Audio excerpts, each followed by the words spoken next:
Chapter 7 Trafalgar Square, and now again I was busy looking about me, for we were quite clear of Piccadilly Market, and were in a region of elegantly built but ornamented houses, which I should have called villas if they had been ugly and pretentious, which was very far from being the case. Each house stood in a garden carefully cultivated and running over with flowers. The blackbirds were sitting their best amidst the garden trees, which, except for they bay here and there, and occasional groups of limes, seemed to be all fruit trees. There were a great many cherry trees, now all laden with fruits, and several times as we passed by a garden, we were offered baskets of fine fruit by children and young girls. Amidst all these gardens and houses, it was of course impossible to trace the size of the old streets, but it seemed to me that the main roadways were the same as of old. We came presently into a large open space, sloping somewhat towards the south, the sunny side of which had been taken advantage of for planting an orchard, mainly as I could see of apricot trees, in the midst of which was a pretty gay little structure of wood, painted and gilded, that looked like a refreshment stall. From the southern side of said orchard ran a long road checkered over with the shadow of tall old pear trees, at the end of which showed the high towers of the Parliament House or Down Market. A strange sensation came over me. I shut my eyes to keep out the sight of the sun glittering on this fair abode of gardens, and for a moment there passed before them a phantasmagoria of another day. A great space surrounded by tall, ugly houses, with an ugly church at the corner, and a nondescript ugly cupola building at my back. The roadway thronged with a sweltering and excited crowd, dominated by omnibuses crowded with spectators. In the midst, a paved befronted square populated only by a few men dressed in blue, and a good many singularly ugly bronze images, one on the top of a tall column. The sad square guarded off to the edge of the roadway by a fourfold line of big men clad in blue, and across the southern roadway the helmets of a band of horse soldiers, that white in the grayness of the chilly November afternoon. I opened my eyes to the sunlight again and looked around me, and cried out among the whispering trees and odorous blossom. Trafalgar Square. Yes, said Dick, who had drawn rein again. So it is. I don't wonder at your finding the name ridiculous, but after all, it was nobody's business to alter it, since the name of a dead fully doesn't bite. Yet sometimes I think we must have given it a name which would have commemorated the great battle which was fought on the spot itself in 1952.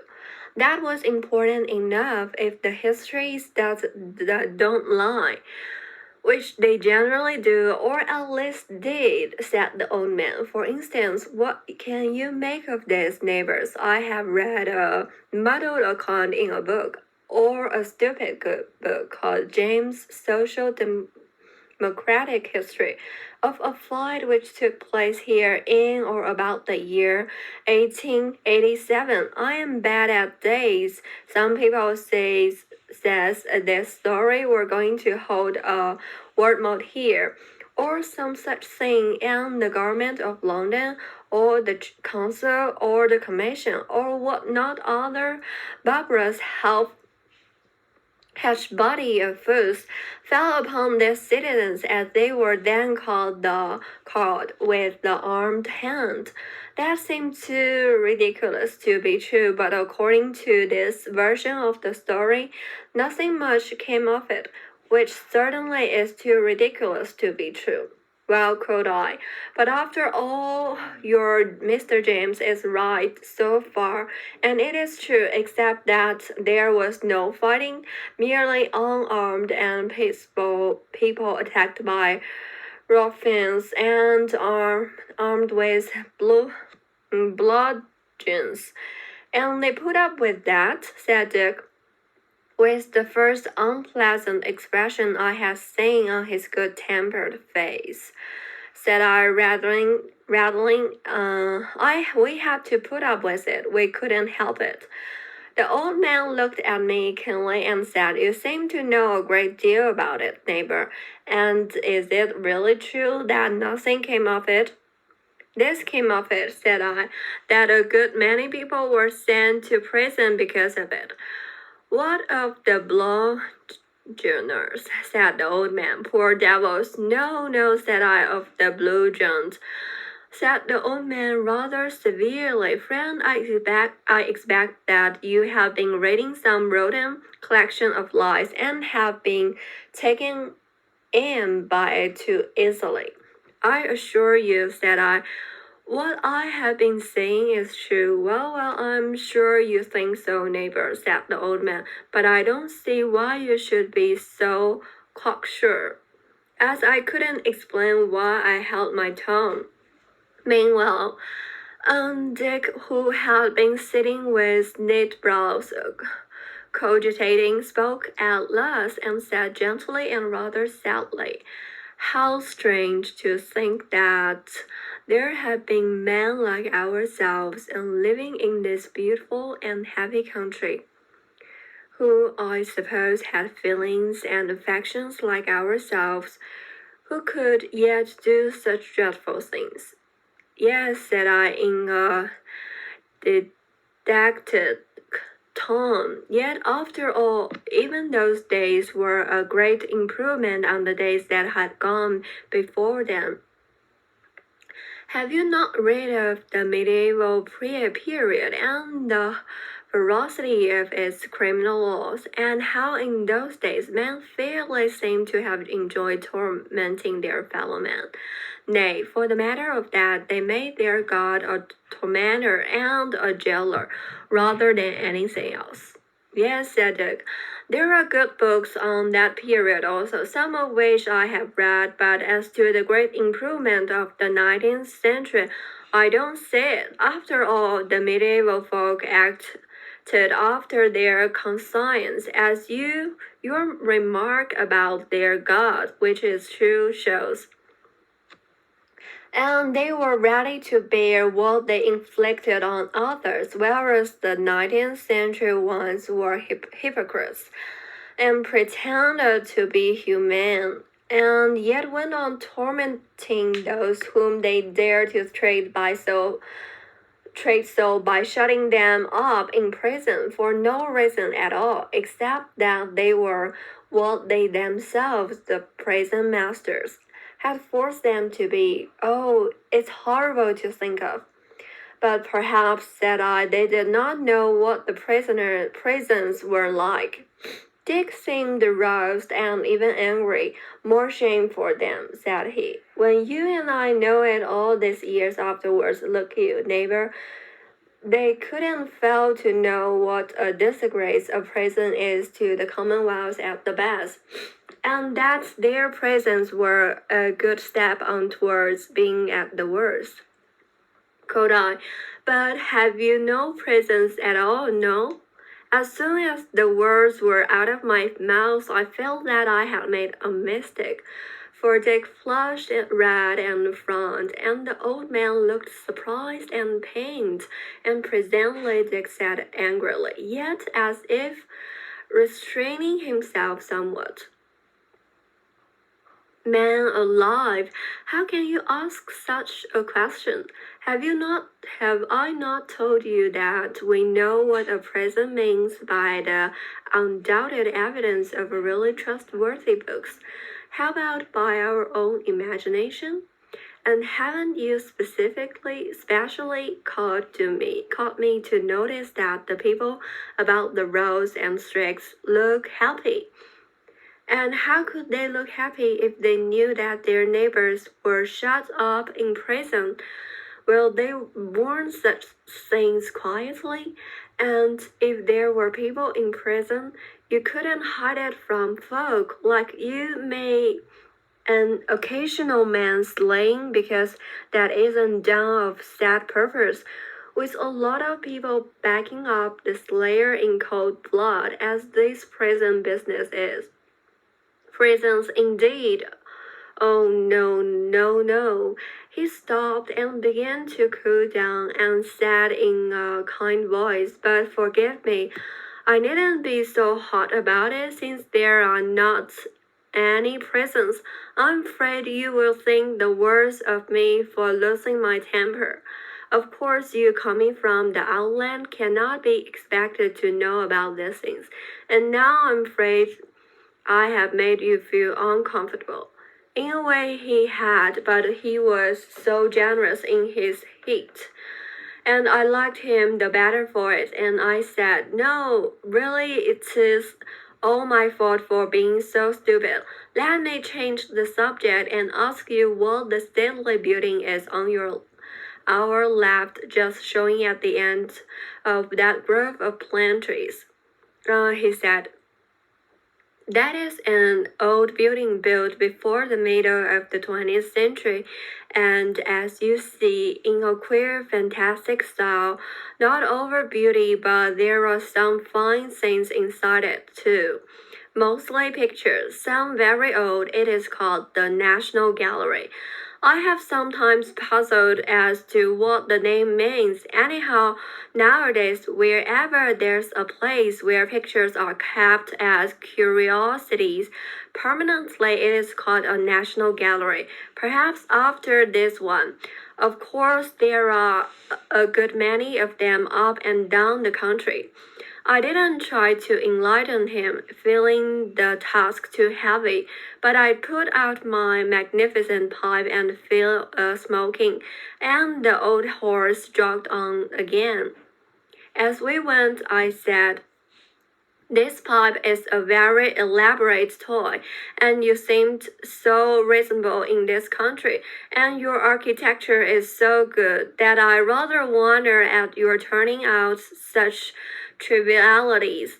It struck me as I spoke that which this was rather ungrateful of me, after having received such a fine present, but Dick didn't seem to notice my bad manners, but said, well, I don't know if it is a pretty thing, and since nobody need make such things unless they like, I don't see why they shouldn't make them if they like. Of course, if care covers were scarce, they would all be busy on the architecture as you call it.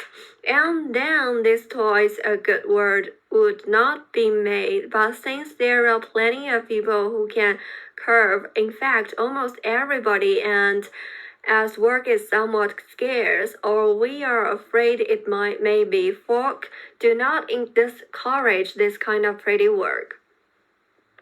He mused a little and seemed somewhat perturbed, but presently his face cleared and he said, after all, you must admit that the pipe is a very pretty thing, with the little people under the trees all cut so clean and sweet. Too elaborate for a pipe, perhaps, but well, it is very pretty. Too valuable for its use, perhaps, said I. What's that? Said he. I don't understand. I was just going in a hopeless way to try to make him understand when we came by the gates of a big rambling building in which work of some sort seemed going on. What building is that? Said I eagerly, for it was a pleasure amidst all these strange things to say something a little like what I used to. It seems to be a factory. Yes, he said. I know. I think I know what you mean, and that's what it is. But we don't call them factories now, but bandit workshops, that is, places where people collect who want to work together. I suppose, said I. Power of some sort is used there. No, no, said he. Why should people collect together to use power when they can have it at the places where they live or hard by? Any two or three of them, or any one for the matter of that, know folk collect in these bandit workshops to do handwork in which working together is necessary or convenient. Such work is often very pleasant. In there, for instance, they make pottery and glass. There you can see the tops of furnaces. Well, of course, it's handy to have fair-sized ovens and kilns and glass pots and a good lot of things to use them for. Though, of course, there are a good many such places, as it would be ridiculous if a man had a liking for pot making or glass blowing that he should have to live in one place or be obliged to forego the work he liked. I see no smoke coming from the furnaces, said I. Smoke, said Dick. Why should you see smoke? I held my tongue and he went on. It's a nice place inside, though as plain as you can see outside. As to the crafts, throwing the clay must be jolly work. The glass blowing is rather a sweltering job, but some folk like it very much indeed, and I don't much wonder there's such a sense of power when you have got deft in it in dealing with the hot metal. It makes a lot of pleasant work, said he, smiling.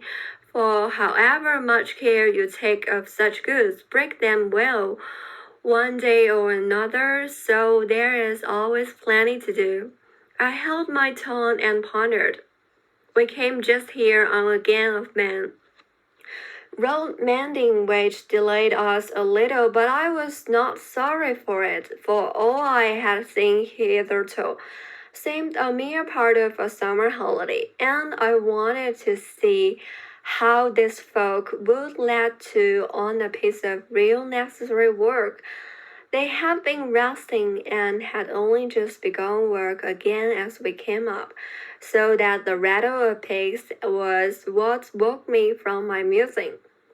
There were about a dozen of them strong young men, looking much like a boating party at Oxford would have looked in the days I remembered, and not more troubled with their work. Their outer raiment lay on the roadside in an orderly pile under the guardianship of a 6-year-old boy, who had his arm thrown over the neck of a big mastiff, who was as happily lazy as if the summer day had been made for him alone. As I eyed the pile of clothes, I could see the gleam of gold and silk embroidery on it, and judged that some of these workmen had tastes akin to those of the golden dustman of Hammersmith. Beside them lay a good big basket that had hints about it of cold pie and wine. A half dozen of young women stood by watching the work of the workers, both of which were worth watching, for the latter smote great strokes and were very deft in their labor, and as handsome, clean-built fellows as you might find a dozen of in a summer day. They were laughing and talking merrily with each other, and the women, but presently their foreman looked up and saw our way stopped, so he stayed his pig and sang out, "Spell, oh mate, here our neighbors want to get past," whereon the others stopped also, and joining around us, helped the old horse by easing our wheels over the half undone road, and then, like men with a pleasant task on hand, hurried back to their work, only stopping to give us a smiling good day, so that the sound of the pigs broke out again before Greylocks had taken to his jog trot. Dick looked back over his shoulder at them and said, "They are in lucky today. It's right down good sports, trying how much pig work one can get into an hour, and I can see those neighbors know their business well. It is not a mere matter of strength getting on quickly with such work, is it, guest?" "I should think not," said I, "but to tell you the truth, I have never tried my hand at it." "Really?" said he gravely. "That seems a pity. It is good work for hardening the muscles. And I like it, though I admit it is pleasanter the second week than the first. Now that I am a good hand at it, the fellows used to chaff me at one job where I was working. I remember and sing out to me, 'Well rowed, Stroke, put your back into it, Bo.' Not much of a joke?" quoth I. "Well," said Dick, "everything seems like a joke when we have a pleasant spell of work on, and good fellows merry about us. We feel so happy, you know." Again I pondered silently.